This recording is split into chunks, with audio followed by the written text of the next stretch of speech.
साथ संगत जी, प्यार से कहना धान नंकार जी। आज मोरताड़ में जहाँ सभी सत्संग के लिए आए हैं और जगह का नाम जो मोरताड़, तो ध्यान यही आया कि जन्म जन्म से ये आत्मा कितने सारे शरीरों का, कितनी अलग अलग योनियों में ये जो शरीर धारण करके ये कन्फ्यूजन में कि असल में ये आत्मा क्या है, तो कैसे ये इतनी मोड़ ताड़ से होती हुई और फाइनली जब ये आखिर में मनुष्य योनि में आ रही है आत्मा, तो जीते जी इस परमात्मा की प्राप्ति इसी योनि में होना संभव है। कैसे ये सीधा मन का नाता फिर रह जाता है, कोई मोड़ ताड़ नहीं रहती कि आत्मा इस परमात्मा के साथ एकमिक हो गई, इसको दर्शन करके हर समय इसको अंग संग महसूस करके, और कैसे फिर भक्तिमय जीवन की शुरुआत वहाँ से कि जब इस परमात्मा को अंग संग देखा, इससे प्यार किया, इसको हर एक के अंदर इसके दर्शन किए, हर कार्य में इसको शामिल किया, तो वाकई ही वो जीना एक जीवन ही भक्ति बन गई। कैसे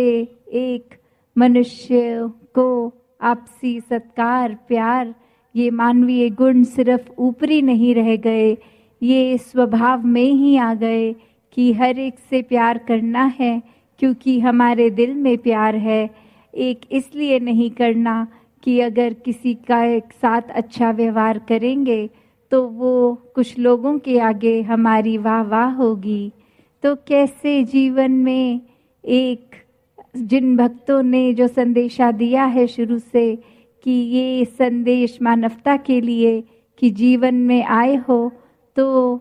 इस परमात्मा को जान लो, इसके एक जो संभव है, अक्सर इंसान ये ही कन्फ्यूजन करता है कि एक परमात्मा को प्राप्त करने के लिए तो बहुत जन्म लगेंगे, तो वो बात कि ये जो जन्म मिला है उसी जन्म में अभी के अभी ये परमात्मा प्राप्त हो सकता है। और हर धर्म ग्रंथ यही कहता है कि जिस पल इस प्रभु को पा लिया उसी पल से असल में ये जीवन शुरू हुआ सही मायने में, वरना भरम भुलेखे अंधकार अंधविश्वास में ही एक जीवन कट जाता है। और जैसे अंधविश्वास में भी अक्सर यही बात होती है कि हर कोई भी कार्य कर रहा है, उसके पीछे कारण नहीं पता, किसी ने कुछ कह दिया उसको मान लिया, उसके पीछे एक अपना विवेक, चेतनता, बुद्धि नहीं लगा के सोची कि किसी ने कह दिया और हमने एक बस मान लिया, इसके पीछे कोई लॉजिक अगर नहीं तो वो एक अंधकारमय बात है। इसी को और दासी एक स्पष्ट करने के लिए एक कहानी का सहारा लेगी कि कैसे एक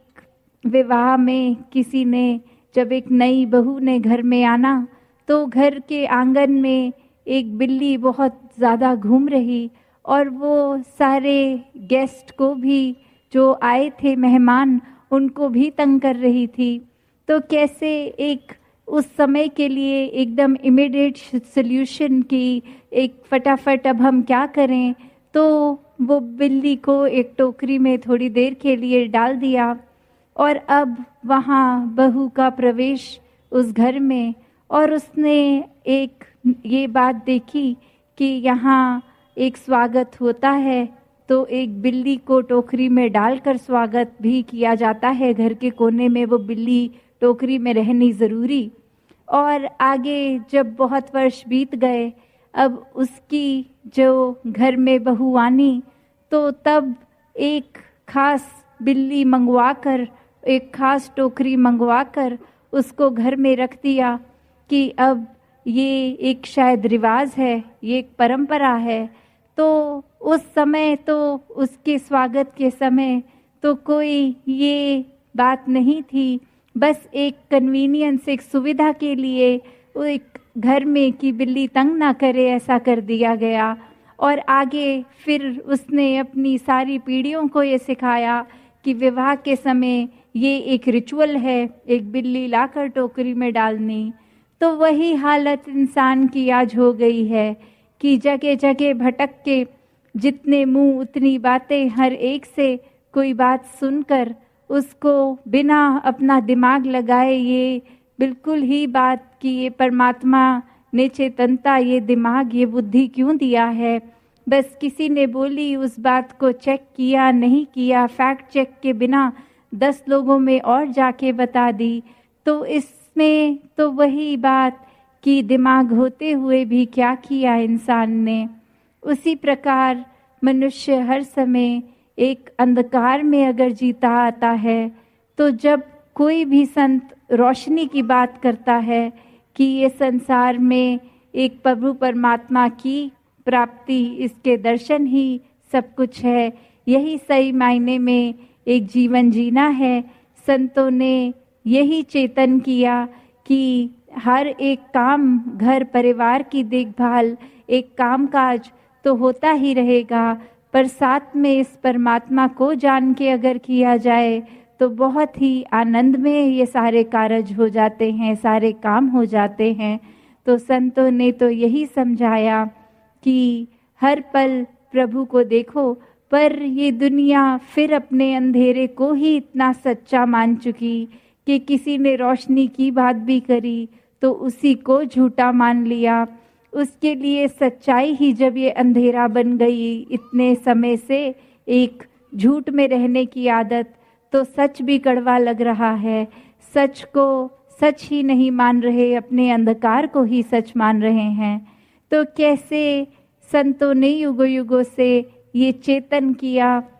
एक वार्निंग की तरह भी समझाया कि ये मनुष्य जीवन ही आखिरी पड़ाव है और इसी में प्रभु को जाना जा सकता है। और अगर जीते जी प्रभु की पहचान हो गई, इसको देख लिया, इसको जान लिया, तो आगे आने वाला एक जीवन काल जितना है वो भी जहाँ मानवीय गुणों से युक्त होकर एक असली इंसान बन के रह सकते हैं। और वहीं ये मौत आने पर भी फिर इस आत्मा को पता है कि परमात्मा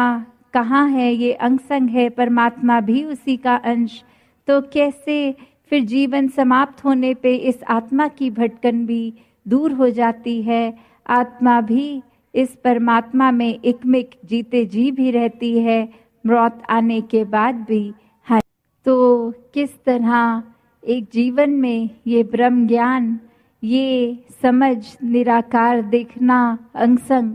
तो कैसे ये ब्रह्म ज्ञान सिर्फ लेना भी काफ़ी नहीं है, एक जीवन में इस ब्रह्म ज्ञान पे जीना, उसके बाद की कड़ी कि ज्ञान लेके अगर उसका इस्तेमाल ही नहीं है तो जीवन व्यर्थ है। तो ज्ञान को हर समय अपने कर्मों में डालना। एक इस पे भी छोटी सी कहानी जल्दी से दासी, आपका समय और ना लेते हुए, कि कैसे 2 भाई घर में, एक माता पिता दूसरे शहर गए और उनको घर में छोड़ के, एक बड़ा भाई और एक छोटा भाई, और जब रात हुई तो छोटे भाई को कुछ घर में आवाज़ आई और वो बड़े भाई को कहता है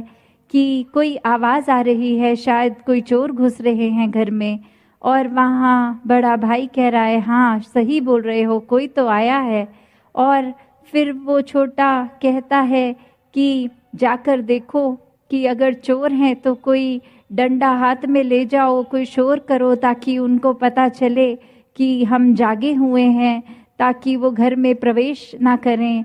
तो वो कहता है कि हाँ ये बात तुम ठीक कह रहे हो, और वो अपनी जगह से उठता भी नहीं है।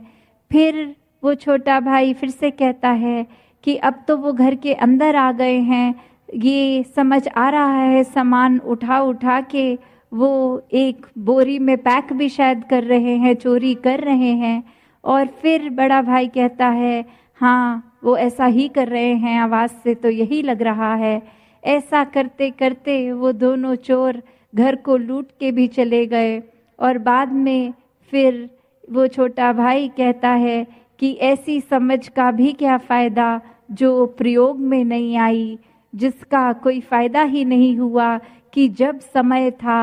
तब तो हम सामान की रक्षा नहीं कर पाए, अपनी जगह से हिले तक नहीं। तो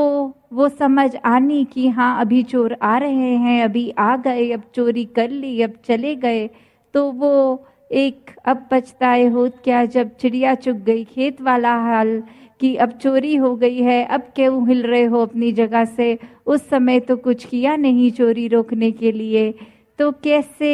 एक वो बात की ज्ञान अगर ले लिया और हर समय जीवन के जो स्थिति है उसको एक ऑब्जर्व भी कर रहे हैं, एक क्या हो रहा है देख रहे हैं जीवन के हर पहलू को। पर ये ज्ञान के साथ ये जो चेतनता कि अगर वो उठ के बाहर चले जाते तो चोरी होने से भी रोकते, उसी प्रकार एक हर समय अपनी चेतनता को रख के हर कोई जहाँ ज्ञान को उपयोग में लाकर अपने जीवन को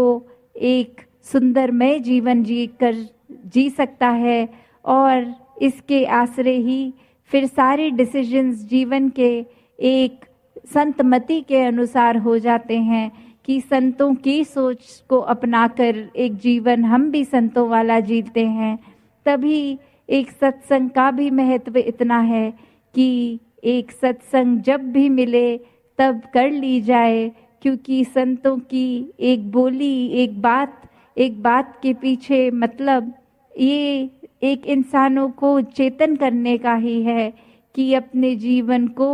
एक अच्छी तरह जीने की शिक्षा, और सिर्फ वो शिक्षा ऊपरी नहीं, अंदर से ये अपने मन को परिवर्तित करके चेंज करके भावनाओं को फिर अपने जीवन में वो आदत बनानी। तो कैसे सत्संग, सेवा, सुमिरन सबका ही महत्व इस निराकार को हर समय के लिए और ज़्यादा अपने दिल में बसाना है। तो जो सही चीज़ सही तरीके से करे वो मुबारक, वरना तो फिर कुछ भी किया वो एक सुपरस्टिशन की तरह ही, एक अंधविश्वास की तरह ही बन जाता है। तो संतों ने कभी भी अंधविश्वास को नहीं अपनाया, अपने जीवन को हर समय एक निरंकार के अनुसार, एक संतमति के अनुसार ही सोची समझी चीज़ में एक खुद को समर्पित करके ही जिया है। तो दासी और समय ना लेके इन्हीं शब्दों से आज्ञा लेगी सात संगत जी, ध्यान निरंकार जी। సాధు మహాపురుషులారా, ఏ రకంగా జీవితంలో